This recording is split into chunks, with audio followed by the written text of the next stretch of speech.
culturally there is so much anxiety in our world, and that is that like it's myself being afraid and figuring out how to alleviate that feeling. And I can speak from definite experience.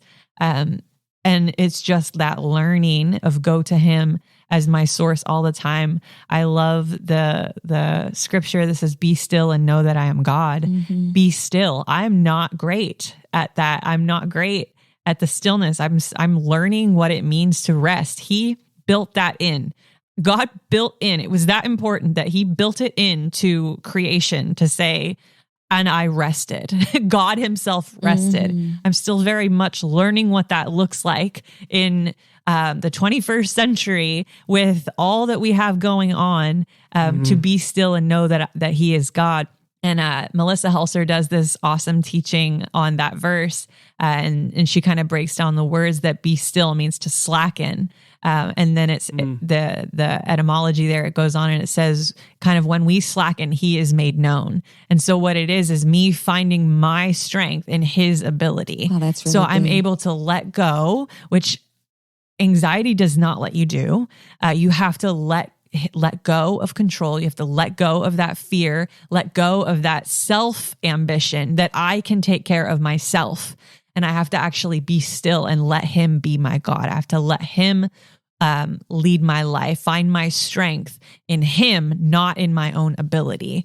And that is just so huge. And it's a daily constant choice of having to choose to cast my cares upon him because he cares for me, and having to choose to lay down a heavy burden and to take on his yoke that is easy and his burden that is light.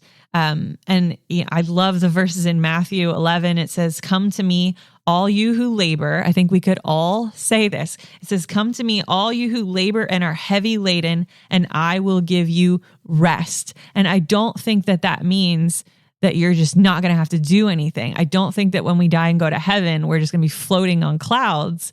I think that his rest looks a lot different than mine. And then he says, take my yoke upon you and learn from me. You know, we learn from our life experience, but when we learn from him of how this was actually supposed to be done, how much more fulfilled and more content will we feel? He says, for I am gentle and lowly in heart, and you will find rest for your soul. Like, yes, Jesus. So our bodies could be active and our souls be at such rest. Yes. I just think we as humans are still learning what he means by rest, that it isn't what we think it looks like, but it's that state of contentment that we're talking about. Yeah, contentment has more to do with how you move. So it's gliding or striving. I'm mostly into football, but there's some people that are so good that they make things look easy, and they're not easy at all. And so contentment it's how you do the things. It's not doing or doing, but it's how will you function in the midst of a difficult situation. You can do difficult things well when you're content. Yeah, that's good. Yeah, I think about Adam and Eve in the garden, they worked the garden. That was before the fall. That wasn't a place of discontentment. Immediately, God gave them a job to do. Yes, they had work to do. That was part of their life. And the word work there meant worship. So I'm going to show you how to worship me all day long. And in the night, I'm going to come down and we're going to talk and hang out together.